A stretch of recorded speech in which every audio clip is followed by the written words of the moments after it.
So let's enter the campus corner and let's dig in to what transpired this past weekend.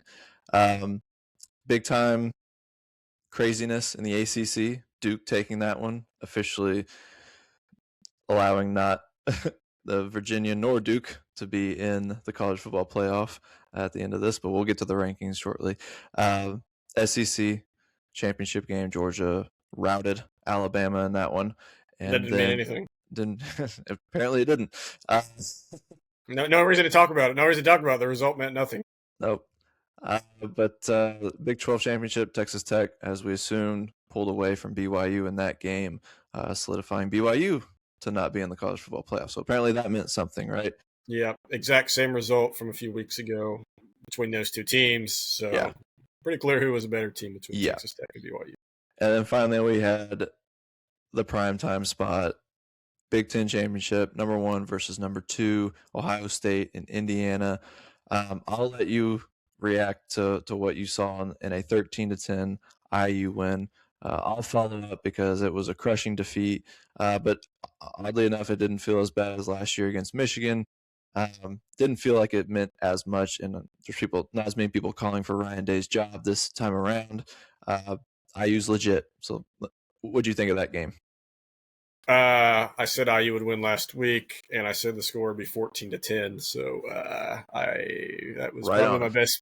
That would include counting the NFL season. That was my best pick all year. But I said that because this is what I said last week, and we haven't talked too much IU just because most of their games have been boring this year, outside of the Penn State and Oregon game in Iowa. That while Mendoza has been great, he will probably win the Heisman. It's been their defense all year. Their front seven is their entire front seven could be first 3-round NFL picks. That's how it's been all year against bad opponents or against okay opponents. You can't run any option play or anything because by the time you get the ball, by the time you have to make a decision, there's 5 guys in the backfield and you don't know where they came from. Every single option, the screen pass, the toss, the quarterback run, there's a guy waiting for you there. Mm-hmm. And I was like, wow, if they could do that against Ohio State, then I'm going to say they're the better defense than Ohio State. Right. And sure enough, they did. They did. I mean, and I feel like they're still not being talked about enough because, and like, I love Mendoza. Mendoza's been great, but him and the offense only scored 13 points. And the only touchdown that IU's defense allowed was off that short field. Granted, Ohio State's red zone offense was terrible. Yes, Ohio State probably should have scored a few more times. But still, yeah, the only touchdown IU gave up was off of a short field after an Ohio State interception. So, yeah, Indiana's defense is insanely good. Like you said, the outcome, I wish there was more at stake. There was way more at stake for IU because of how long it's been since they've had success. So, yeah, first Big Ten championship since 1967, first outright since Hiroshima and Nagasaki happened in 1945.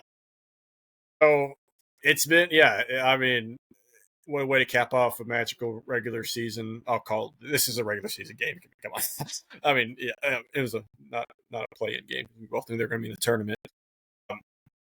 So, yeah, huge for IU to cap off this season. Ohio State may be good. I mean, we saw what the Michigan game did for them last year in the playoffs. Showed them that there's still some stuff you can work on. Plus, depending on how IU does, it might be debatable whether teams should lose the Big Ten championship with this draw they get going out west to Pasadena. I'm still convinced the 5 seed's the best seed in the college football playoff. Yes. Even despite the changes that they made to the bye, who gets the byes. But fun game. Glad that, like I mentioned last week, glad it was 2 teams who were close geographically to Indianapolis, made it a much cooler environment, and interested to see what both these teams can do in the college football playoff. Yeah, I'm not putting all this on Jaden Fielding. He has lost us a game before with his leg. But yeah, red zone offense. We struggled against Michigan last week in some of those spots early in that game. More of our offense came from having more of an open field.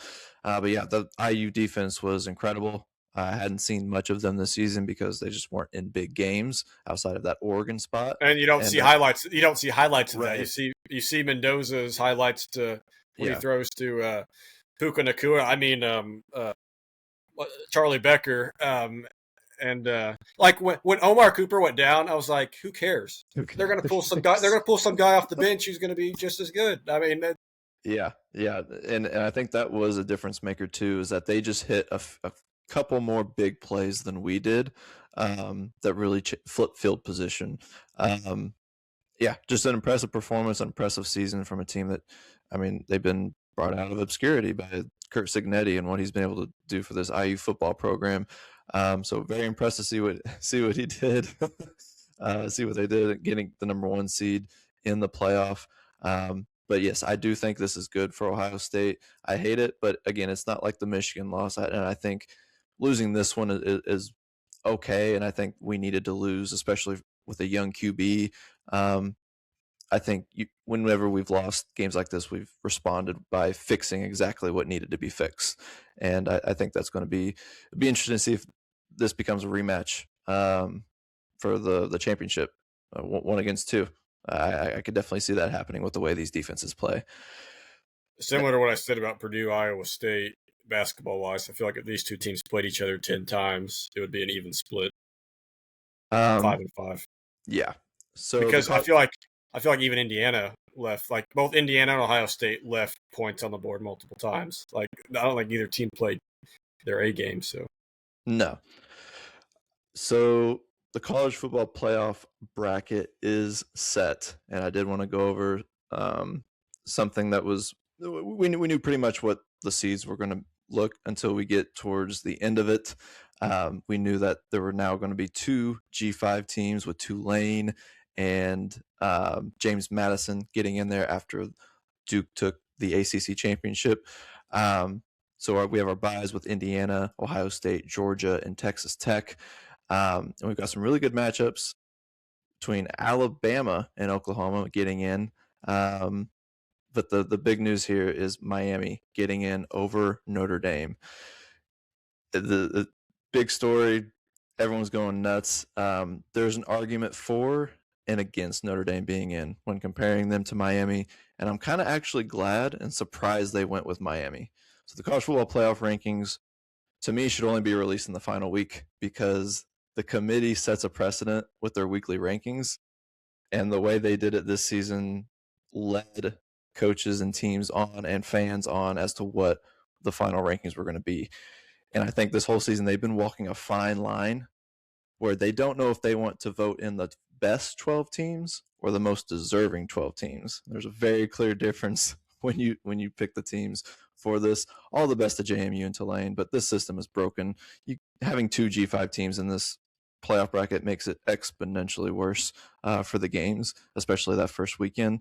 And to me, the better argument would have been between Alabama and Notre Dame. Notre Dame hasn't lost since those 2 games early in the season to 2 quality opponents, but by a combined 4 points. Alabama is a 3-loss team who just got blown out of their conference championship game, much like BYU, and they were quick to boot BYU out of the playoff for their performance. To me, it's just all very calculated. Not only did Alabama not booting out of the playoffs, they didn't even move. Like, right, it did not move at all. Right. And I'll let you go. I was just going to say, if they would have lost in a close game, I wouldn't have had a problem. Right. If it would have been came down right to the wire, exactly. Sure, they would have still had 3 losses, but it would have been like, okay, they split with Georgia, 2 competitive games, let them be in. No, they got hammered. They had -3 rushing yards. Go on. It just seems all very calculated by the committee to reach a conclusion and a bracket that suits their idea of what the playoff should look like, and also keeping the conference partners happy. ESPN, SEC, they're right there. But then again, Notre Dame doesn't help its case. They don't play in a conference, and they didn't get at least one good win on their schedule. If you want to say the USC is a good win, fine, whatever. But Bama it's does a fine. have It's a fine. it's a fine win. resume. Yeah, Bama has the better resume. However, I think teams who play in their conference championship games should be penalized to a certain extent. Think of a conference championship game as another opportunity to show the committee that you belong. If the game doesn't mean much to you and you don't perform, why should you be in the playoff? Teams should still be gunning for the opportunity to play in conference championships. I don't like this idea that teams are going to be quick to avoid those games at the risk of losing a playoff spot, because you literally get an additional resume builder, win or lose, that you belong. Games should still count even into the conference championship week, and the consequences of not performing well should be there as well. Not getting a playoff spot, would be a situation for Alabama in this spot after their beat down from Georgia, because they didn't. To me, they just came out flat, didn't take it seriously, and they should be penalized for that. Absolutely, yeah. I also think Miami should have been in it, but it's just they get the head-to-head to Notre Dame. Well, but no. Here's another thing. So Alabama's going to be in with 3 losses because they talk about how big, bad, and strong the SEC is. So if you go by that, why is Vanderbilt not in? Why is Vanderbilt not in over Miami? Because Vanderbilt has 2 losses, and they were to who was to Alabama, a team that's in the playoffs, and who was the other one too? Crap, I'm forgetting. I thought you knew. Texas. A team just a team. I knew it was a good team. I was just trying to go through which team it was. A team just out of the playoffs. Look at Miami's losses. That was to Louisville, and who was the other one? I think it was Virginia. I think so. Virginia, yeah. Or it was SMU. One of the two. Yeah. One of those two teams that are way below Alabama and Texas. Yet Miami gets, you could say, I guess so, the Notre Dame win, which, yeah, a better win than anything Vanderbilt has. But, I mean, Vanderbilt went into Tennessee in the last week of the year, a tough place to play, and Tennessee's ranked, and put a whooping on them. So I just, and I'm not even saying Vanderbilt should be in. I'm just saying they're not following a consistent template with who they're choosing to be in this postseason. Yeah, and now Notre Dame's declining to play in a bowl game, which just looks bad. But there's multiple teams doing that. Top team, I think, where the bowl system is going to be gone. We're going to be doing away with that throughout the next 10 years. We won't see those Pop-Tart bowls anymore. But yeah, it's a situation where I think it should have been Miami and Notre Dame, and booting Alabama out, just because you can't show up like that for an SEC championship game. You should be taking that seriously, and another opportunity to prove to the committee that you belong.